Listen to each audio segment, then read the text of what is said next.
kasih sayang pada hamba yang takwa, yang tersembunyi, yang tidak terkenal, yang bila tidak ada, tidak dicari.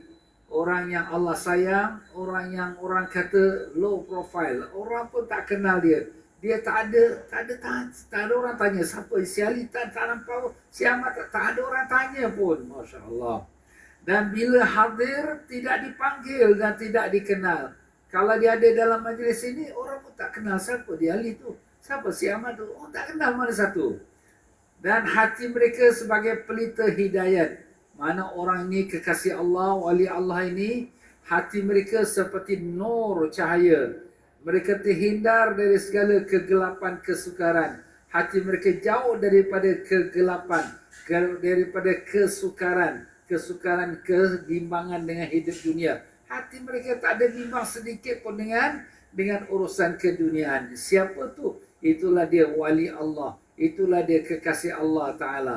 Jadi kekasih Allah, wali Allah ni, dia bukan seseorang yang mestilah dia seorang yang masyhur, yang popular, semua orang kenal, itu tu wali tu, wali. Tak ada. Kadang-kadang kita pun tak kenal dia. Kerana kita enggak ada orang biasa, kan pakai baju biasa saja. Tapi itulah kekasih Allah. Kita pun tak kenal. Sebab tu di sini, apabila kita bercampur dengan orang ramai, jangan sedikit pun ada rasa buruk sangka kepada sesiapa pun. Alah, dia ni tak ada apa. Alah, dia tu baju buruk. Jangan.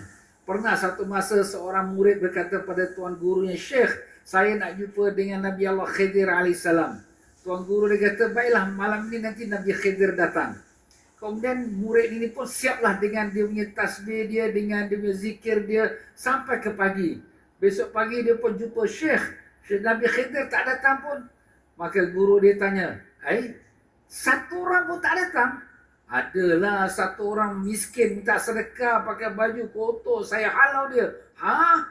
Kau halau dia? Itu Nabi Khidir. Masya Allah. Dia ingat Nabi Khidir datang dengan jubah besar, serban besar, tasbih besar. Oh, Nabi Khidir. Tak ada. Kadang-kadang wali-wali Allah ni, dia menyerupai rupa-rupa yang orang tak kenal dia. Orang miskin, orang tepi jalan, pakai baju buruk, dengan baju bertampal. Itulah dia kadang-kadang. Jadi dengan sebab itu dari sini, kita bila tengok siapa pun, jangan kita kata dia. Dalam hati pun jangan.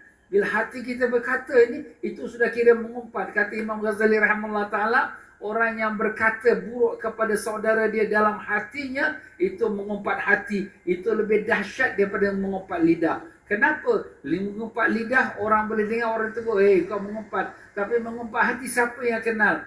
Satu masa dalam Masjidil Haram, ada satu orang tua dengan seorang anak gadis dia yang masih lagi rendah, belum balik lagi. Dan anak gadis ini pegang satu bakul bunga. Orang tua ni peganglah satu bakul untuk minta sedekah. Kemudian setiap orang yang bagi sedekah, anak gadis ni ambil satu bunga bagi pada orang yang bagi sedekah. Satu orang ulama, dia duduk tengah-tengah zikir ni. Apalah syekh ni, apalah orang tua ni nak jual anak gadis dia ke? Jadi supaya orang bagi sedekah dengan dia. Itu hati dia yang buruk sangka. Apabila orang tua ini yang minta sedekah ni sama anak gadis dia sampai depan ulama ini, maka dia pun stop. Kata syekh ini pada orang anak gadis dia, jangan bagi bunga kepada orang ini. Terkejut ulama ni. Alamak, dia ni wali, ada tahu apa hati aku. Nampak tuan-tuan? Kita tak tahu apa hal orang. Mungkin zahirnya kita nampak dia macam minta sedekah. Mungkin zahirnya kita nampak dia bawa anak gadis kecil, budak belum balik lagi. Alah, dia ni nak jual anak gadis, dia nak minta sedekah. Itu dah sangka buruk tu. Sebab tu kita lagi baiklah. Apa pun yang kita nampak, jangan sangka buruk pada sesiapa.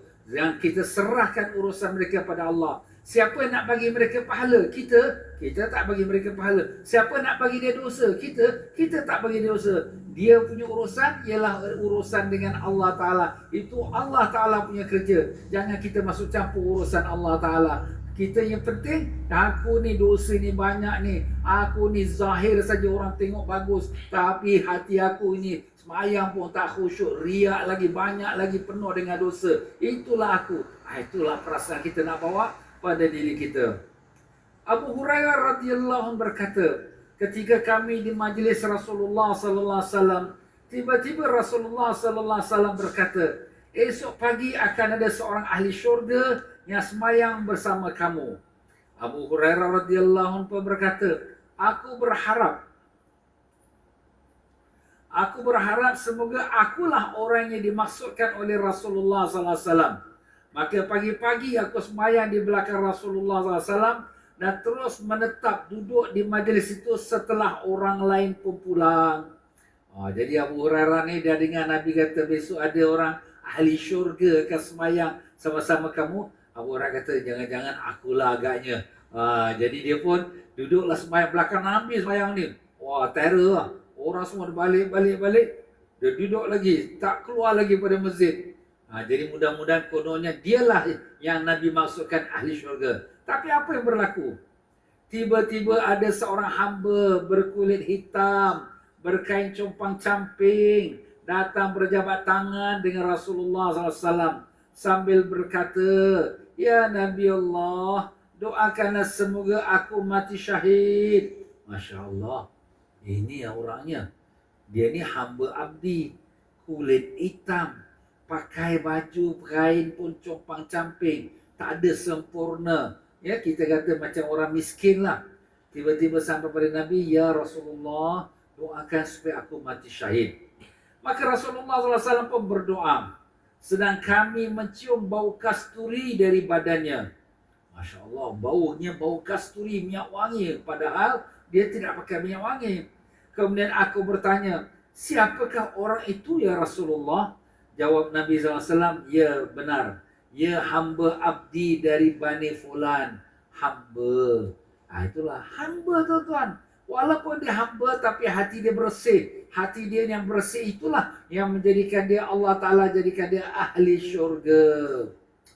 Abu Hurairah berkata, mengapa tidak kau beli dan kau merdekakannya ya Nabi Allah? Kalaulah engkau ya Rasulullah dah tahu dia ahli syurga, belilah dia, merdekakanlah dia. Apa jawab Nabi? Jawab Nabi SAW, bagaimana aku akan dapat berbuat demikian bila Allah akan menjadikannya seorang raja di syurga? Di zahir mata kita sekarang ni dia hamba, tapi sebenarnya dia tu raja dalam syurga. Subhanallah, macam mana aku nak membeli raja? Itulah jawapan Nabi kepada Abu Hurairah. Hai Abu Hurairah, sesungguhnya di syurga itu ada raja dan orang-orang terkemuka, orang VIP ni. Dan inilah salah seorang raja dan juga orang-orang yang terkemuka. Itulah hakikat sebenarnya tuan-tuan. Hidup yang sebenarnya ialah hidup akhirat. Hidup dunia ini dia VIP ke, dia raja ke, selama bila? Selama umur dia hidup. Kalau dah mati, habis tak ada lagi nama raja. Kalau dah dia turun pangkat dia, dah tak ada lagi VIP. Dulu dia VIP lah pasal dia raja, dia menteri, dia sultan. Bila dah turun pangkat, dah tak ada raja, tak ada VIP, tak ada sultan. Tapi kalau di akhirat dalam syurga, dialah raja, dialah orang VIP, dialah orang yang ternama. Itulah dia tuan-tuan, hakikat sebenar-benar hidup, bukan hidup di dunia. Hakikat sebenar hidup ialah hidup akhirat. Apa kata Nabi? Allahumma la aisha illa aishul akhirah. Ya Allah, tidak ada sebenar-benar hidup melainkan hidup akhirat. Itu yang sebenar-benar hidup. Dunia ni hanya kita melalui jalan transit saja. Macam kita dari Singapura nak pergi ke haji, kita singgah di Abu Dhabi, singgah di Dubai, singgah Kuala Lumpur, transit saja. Tapi tujuan kita nak pergi ke Mekah. Itulah hakikat hidup kita ni. Kita singgah kat dunia sekejap, transit saja. Lepas tu kita nak berangkat pergi ke akhirat. Itulah rumah kita yang kekal. Allahumma ya Allah ya Tuhan kami, selamatkanlah dalam perjalanan hidup di dunia kami ini ya Allah. Jadikanlah kami perjalanan kami aman dan selamat sampai bertemu padamu yaumul qiyamah kelak ya Allah. Terimalah kami sebagai hamba yang kau ridai. Ampunkanlah segala dosa-dosa kami ya Allah. Dengan barakah syafaat Nabi kami Rasulullah sallallahu alaihi wasallam. Allahumma amin ya rabbal alamin. Hai